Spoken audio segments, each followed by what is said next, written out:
ఉన్నాడో లేడో తెలియదు దేవుడు, కానీ ఉన్నన్నాళ్ళు వెతుకుతూ ఉంటాడు జీవుడు. ఎవరన్నారో తెలియదు గాని ఆనాడు మానవ సేవే మాధవ సేవని ఓ మహనీయుడు.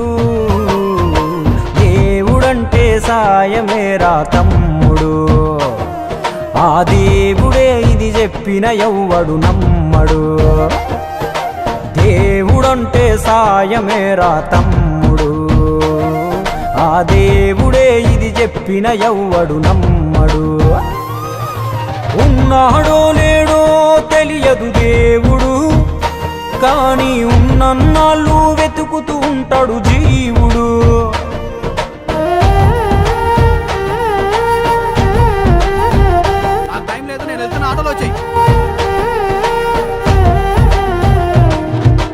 అయాలదొడిగిన అంగీలాగే రాదుర పిలగా నీతో అనుకోకుండా నువ్వోతే, ఆయాసమెందుకు ఐసా పైసా అంటూ ఓ అనుమంతో నువ్వు మార్చగలవ తలరాతే.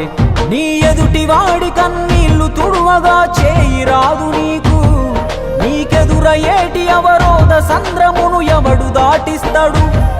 నీ కళ్ళ ముందు జరిగేటి ఘోరమును ఆపతెగువలేదు, నీ వాళ్ళు కూడా స్థానములుంటే ఆడా ఎవడు రాడు.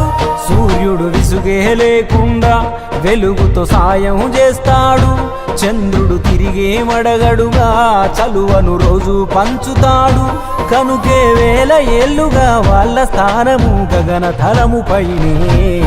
సాయం అంటే దేవుడేరా తమ్ముడు, ఆ దేవుడే దిగి వచ్చిన ఎవ్వడు నమ్మడు.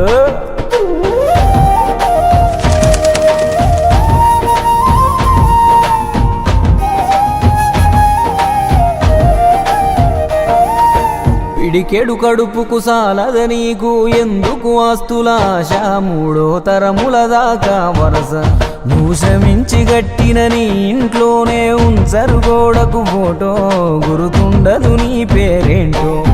సాయం అంటే పైసలే కాదు, సంపదతో పనే లేదు, అవసరానికో మంచి మాట ముందేది సాటి రాదు. ఎనగేసుకున్న ఆస్తి పైన నీ పేరే ఉండదెప్పుడు, నువ్వు చేసుకున్న పుణ్యాల ఫలమే నీదయ్యా ఎల్లప్పుడు. నీకు ఎరుకే లేకున్నా మళ్ళీ కలవని వాళ్ళైనా, ఆపదలో నా మనిషుంటే దాపుగా నిలవాలిర కన్నా. మళ్ళీ తిరిగి తిరిగి అది నిన్ను చేరుతది ఏదో రూపానా, ఇంకేదో రూపానా. కొడతారా?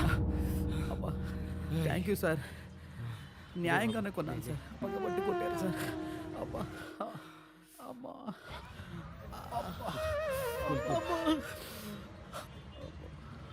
నన్ను కొడతంటే అందరు సినిమా చూసినట్టు చూసి వెళ్ళిపోతున్నారు సార్, మీకు మాత్రం నన్ను కాపాడాలని ఎందుకు అనిపించింది సార్?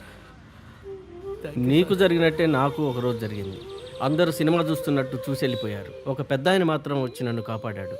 ఆ సినిమా చూస్తున్నట్టున్నది నువ్వు, నన్ను కాపాడింది మీ నాన్న. నువ్వు సంపాదించుకున్నది నీకు ఏమాత్రం ఉపయోగపడిందో నాకు తెలియదు, మీ నాన్న చేసిన సాయమే నీకు ఈరోజు సాయపడ్డది. దేవుడంటే సాయమేరా తమ్ముడు, ఆ దేవుడే ఇది చెప్పిన ఎవ్వడు నమ్మడు. దేవుడంటే సాయమేరా తమ్ముడు, ఆ దేవుడే ఇది చెప్పిన ఎవ్వడు నమ్మడు. చెట్టు సాయం చేస్తుంది వాయువునిచ్చి, మట్టి సాయం చేస్తుంది జీవనమిచ్చి, నీరు సాయం చేస్తుంది దాహం తీర్చి, నిప్పు సాయం చేస్తుంది ఆకలి తీర్చి, నింగి కూడా సాయం చేస్తుంది గొడుగై కాచి. పంచభూతాలన్నిటికీ పంచే గుణమే ఉంది, మరి మనిషికి కొంచెం కూడా లేకుంటే ఎట్లా? ఎదుటి వాళ్లకు చేసే సాయం మన ఇంటి గూటిలో పెంచుకునే పక్షి లెక్క, మనం ఎటగిరేసినా తిరిగి మళ్ళా మన ఇంటికే వస్తుంది. అందులోనూ మన దేశంలో ఏ పన్నులు పర్మిషన్లు అక్కర్లేని సుఖమైన పని సాయం ఒక్కటే. ఇంకా ముద్దుగా అర్థమయ్యేటట్టు చెప్పాలంటే, మనం చిన్నగున్నప్పుడు బలపానికి చింతకాయ అనుకున్నట్టే, మనం గింత ఇస్తే దేవుడింత కలిపి మనకు శానా ఇస్తాడు. అందుకే పొద్దున లేచిన దగ్గర నుండి మళ్ళీ నిద్రపోయేదాకా చిన్నదో పెద్దదో ఏదో ఒక సాయం చేద్దాం. అదొక్కటే రేపు మనకు మన ముందోళ్లకు ఖచ్చితంగా ఉపయోగపడే నమ్మకమైన స్థిరాస్తి.